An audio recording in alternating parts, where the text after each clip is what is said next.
السلام علیکم ناظرین گرامی۔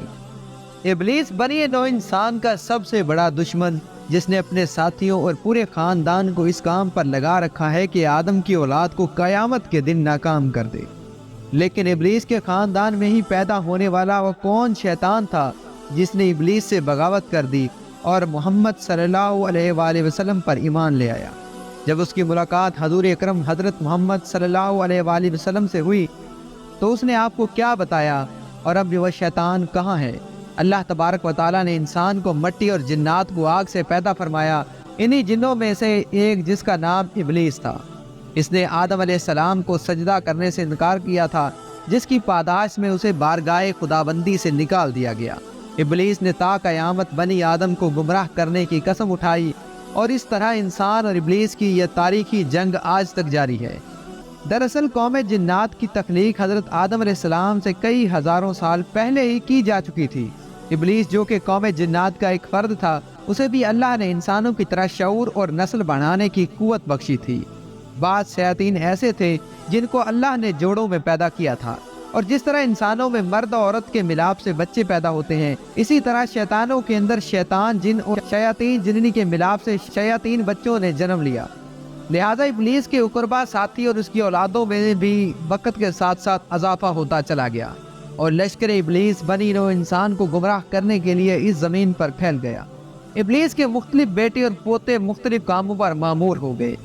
ان میں کوئی انسانوں میں زناکاری کو عام کرتا، کچھ شیاطین لوگوں میں فتنہ فساد پھیلاتے، تو کچھ انسانوں کو آپس میں لڑواتے ہیں۔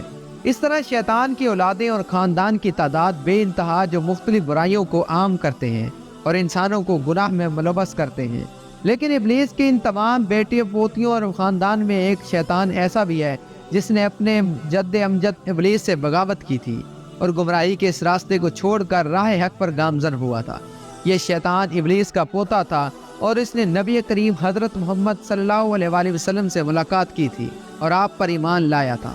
اس متعلق احادیث اور تاریخ کی مختلف کتابوں میں ایک مشہور واقعہ بیان ہوا ہے، جو کچھ یوں ہے۔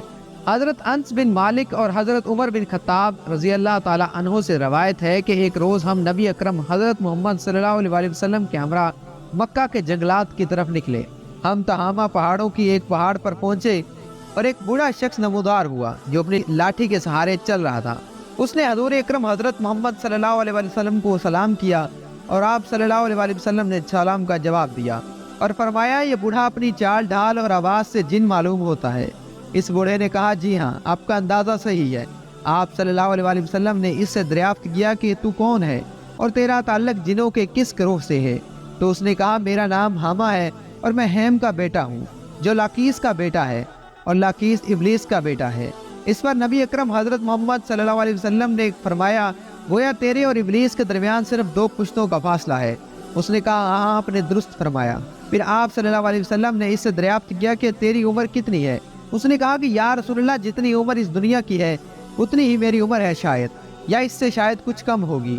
جن دنوں قابیل نے حابیل کو قتل کیا تھا اس وقت میں بچہ تھا اور میری عمر چند برس تھی، مگر بات سمجھتا تھا، پہاڑوں میں دوڑتا پھرتا تھا، لوگوں کا کھانا اور غلہ چوری کر لیا کرتا تھا، اور لوگوں کے دلوں میں وسوسے بھی ڈال لیا کرتا تھا کہ وہ اپنے عزیز و قربا سے اس بدسلوکی کرے۔ اس پر حضور اکرم حضرت محمد صلی اللہ علیہ وسلم نے فرمایا، یہ تو بہت برا عمل ہے۔ اس نے حضور سے کہا، مجھے ملامت نہ فرمائیے، کیونکہ میں ان لوگوں میں سے ہوں جو حضرت نوح علیہ السلام پر ایمان لائے تھے اور ان کے ہاتھوں میں توبہ کر لی تھی اور دعوت دین کے کاموں میں ان کی مدد کی تھی، یہاں تک کہ میں 1 سال تک حضرت نوح علیہ السلام کے ساتھ ان کی مسجد میں رہا۔ میں نے ابراہیم علیہ السلام سے بھی ملاقات کی، اور جس وقت ابراہیم علیہ السلام کو آگ میں ڈالا جا رہا تھا اس وقت میں بھی ان کے ساتھ تھا۔ میں حضرت یعقوب اور یوسف علیہ السلام کی صحبتوں میں بھی رہ چکا ہوں، اور حضرت یوسف علیہ السلام کو ان کے بھائی کنویں میں ڈال رہے تھے تو میں ان کے بھی ساتھ تھا، اور یوسف علیہ السلام سے پہلے ہی میں اس کنویں میں پہنچ گیا تھا۔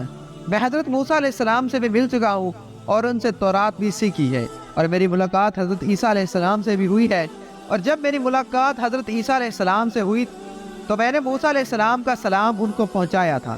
حضرت عیسیٰ علیہ السلام نے مجھے انجیل سکھائی تھی، اور اے نبیوں کے سردار حضرت عیسیٰ علیہ السلام نے فرمایا تھا کہ اگر تم محمد رسول اللہ صلی اللہ علیہ وسلم سے ملاقات کرو تو میرا سلام ان کو پہنچانا۔ چنانچہ میں اس امانت سے سب کو سبکدوش ہونے کے لیے آپ کی خدمت میں حاضر ہوا ہوں، اور عیسیٰ علیہ السلام کا سلام آپ کی خدمت میں پیش کرتا ہوں۔ نبی اکرم حضرت محمد صلی اللہ علیہ وسلم نے فرمایا عیسیٰ پر سلام ہو، اور اے حامہ امانت پہنچانے کی وجہ سے تجھ پر بھی سلام ہو۔ پھر حامہ نے کہا کہ اللہ کی قسم میں بہت شرمندہ ہوں اور میں اللہ کی پناہ مانگتا ہوں۔ اور پھر اس نے کہا کہ میں آپ پر ایمان لاتا ہوں، اور اس کے بعد وہ جن اتنا رویا کہ صحابہ کرام بھی رونے لگے۔ پھر اس نے کہا کہ مجھے آپ قرآن سکھا دیجئے۔ چنانچہ نبی اکرم حضرت محمد صلی اللہ علیہ وسلم نے اس جن کو قرآن کی تعلیم دی، اور پھر آپ صلی اللہ علیہ وسلم نے اس سے فرمایا کہ حامہ جب بھی تمہیں کبھی کوئی حاجت ہو تو میرے پاس آ جانا اور ہم سے ملاقات نہ چھوڑنا۔ صحابہ کرام فرماتے ہیں کہ حامہ وہاں سے چلا گیا، اور اس واقعہ کے بعد پھر کبھی حضور نے حامہ کے بارے میں کچھ نہیں فرمایا، اور کچھ عرصے بعد آپ صلی اللہ علیہ وسلم کی بھی وفات ہو گئی۔ اللہ ہی بہتر جانتا ہے کہ اب حامہ زندہ ہے یا مر گیا۔ ایک روایت میں حضرت عائشہ رضی اللہ تعالیٰ عنہ سے منقول ہے کہ رسول اللہ صلی اللہ علیہ وسلم نے فرمایا کہ حامہ جنت میں ہے۔